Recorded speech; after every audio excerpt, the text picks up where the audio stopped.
All right, so I kind of split it into a few different points. So I think the first one was kind of like just these weird states would happen when revelation was coming. So implicitly in these reports is that the revelation would come and nobody was giving it to him, right?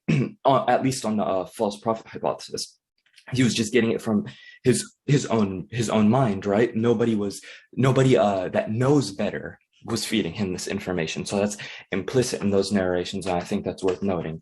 And the second thing is, I'm not sure what the argument's supposed to be, that like it comes in weird states, therefore it's not in fact revelation.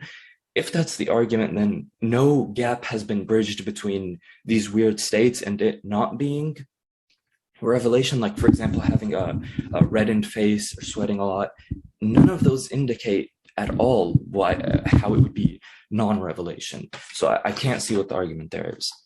The second thing I'm guessing this would be would God inspire irrelevant stuff, right?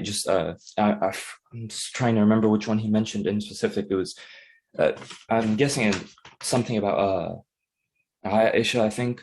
But anyways, would God inspire irrelevant stuff? How is it irrelevant? The religion is meant to encompass pretty much everything in our living, everything from the small aspects,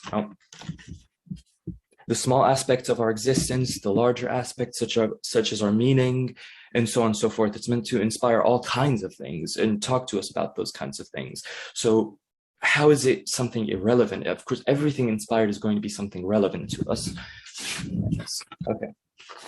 And then we have the moon split thing. So I think talking about priors, it would seem like you'd expect lots of people to see it. But then when you include numerous variables, like, for example, what time it was in other places, literacy, whether people would think they were experiencing a delusion, each of these come together to form sort of like a net of reasons of why we'd expect there aren't any written texts about this. Also texts surviving.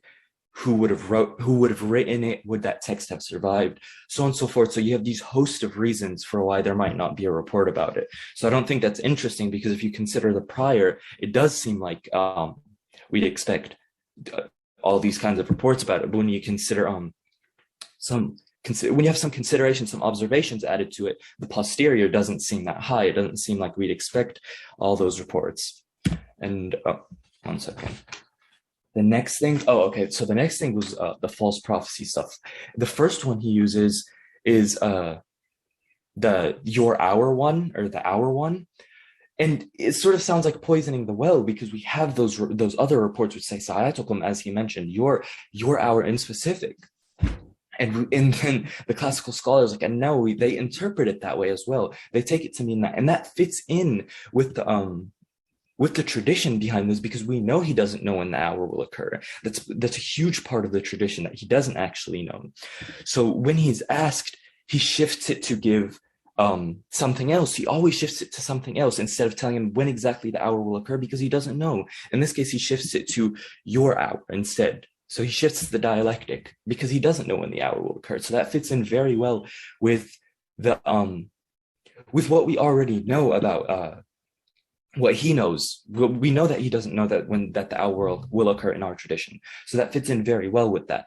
And so that's why it sort of seems like cherry picking to pick the few narrations that support you and ignore the other ones, and the ones which are the basis of the interpretation by classical scholars. I don't think that's a strong argument. And then another one was, I believe, about the Romans. So I'm not sure why Romans couldn't mean something like just the genus of those people and the racial or ethnic grouping of the Romans. Why couldn't they be, for example, the ones that make up the majority? And again, this also doesn't seem far-fetched, because it sort of has this kind of nearsightedness.